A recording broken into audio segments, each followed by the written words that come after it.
श्री कृष्ण भगवान बोले, पार्थ मुझ में मन लगाकर मेरे ही आश्रय होकर योग अभ्यास करते हुए मेरे स्वरूप का संन्यास रहित पूर्ण ज्ञान होगा, सो सुनो। वह पूर्ण ज्ञान में तुम्हारे सुनाता हूँ, जिसके जानने से तुमको इस लोक में और कुछ जानना शेष नहीं रहेगा। सहस्त्र मनुष्यों में से कोई एक सिद्धि प्राप्त के लिए यत्न करता है, और उन यत्न करने वाले सिद्धों में से भी कोई ही मुझे ठीक जान पड़ता है। पृथ्वी, जल, अग्नि, वायु, आकाश, मन, बुद्धि और अहंकार, यह 8 प्रकार की मेरी प्रकृति माया है। इस प्रकृति को अपार अचेतन अर्थात जड़ कहते हैं। और हे महाबाहु, इससे दूसरी प्रकृति चेतना है, जिसने संपूर्ण जगत धारण किया है। इन्हें दोनों प्रकृतियों से सब प्राणी मात्र उत्पन्न होते हैं। ऐसा जानो, यह प्रकृति मुझसे ही उत्पन्न हुई है। इस प्रकार जगत की उत्पत्ति और प्रलय का कारण मैं ही हूँ। हे धनंजय, धागों में जिस प्रकार मणि पिरोई जाती है, उसी भांति यह संसार मुझ में गुथा हुआ है। मुझसे परे और कुछ भी नहीं है। हे कुंती पुत्र, जल में रस मैं ही हूँ, चंद्रमा और सूर्य में प्रभा मैं ही हूँ, सब वेदों में प्रणव मैं ही हूँ, आकाश में शब्द तथा पुरुषों में परोक्ष मैं ही हूँ। हे अर्जुन, पृथ्वी में जो सुगंध है तथा अग्नि में तेज मैं ही हूँ, सब प्राणियों में जीव और तपस्वियों में तप मैं ही हूँ। हे पार्थ, संपूर्ण प्राणियों में संतान बीज रूप मुझको ही जानना। बुद्धिमानों में बुद्धि रूपी और तेजस्वियों में तेज मैं ही हूँ।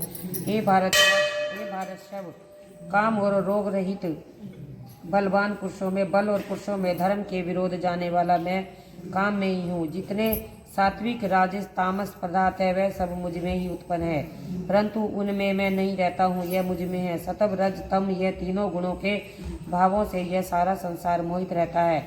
इस कारण यह इससे परे मुझे अवश्य परमात्मा को नहीं जानता। मेरी यह गुणमय और दिव्य माया अत्यंत दुस्तर है।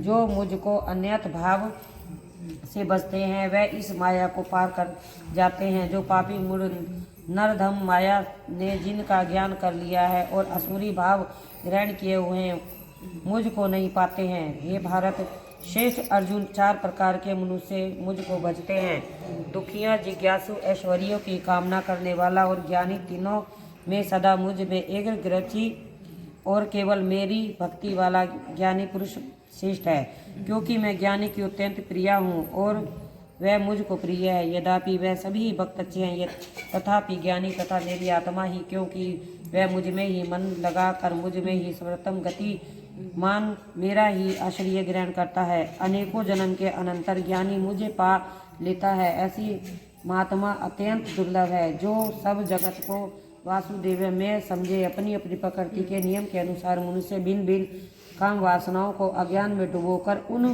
फलों की चाहन से अनेक देवताओं के अधीन होकर अनेक उपासना करते हैं। ही अर्जुन, जो भक्त श्रद्धापूर्वक जिन जिन देवताओं का पूजन करना चाहते हैं, उन पुरुषों की उस श्रद्धा को मैं दृढ़ कर देता हूँ। वह इसी श्रद्धा से युक्त होकर उस देवता की आराधना करता है, फिर उसको मेरे ही रचे हुए कर्म फल प्राप्त होते हैं।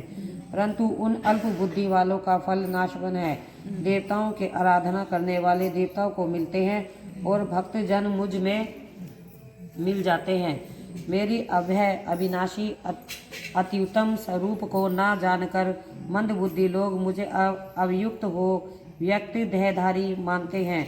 योग्य में से अचेतित होने के कारण ही सबको नहीं दिखता हूँ। उसी से मूढ़ लोग अनादि तथा अविनाशी मुझको नहीं जानते हैं। हे अर्जुन, मैं भूत, भविष्य और वर्तमान के सब प्राणियों को जानता हूँ, पर मुझे कोई भी नहीं जानता। हे भारत, हे परंतप, इच्छा और दोष से उत्पन्न होने वाले सुख, दुख आदि द्वंद्व के मोह से जगत के सभी प्राणी भ्रम में फंस जाते हैं।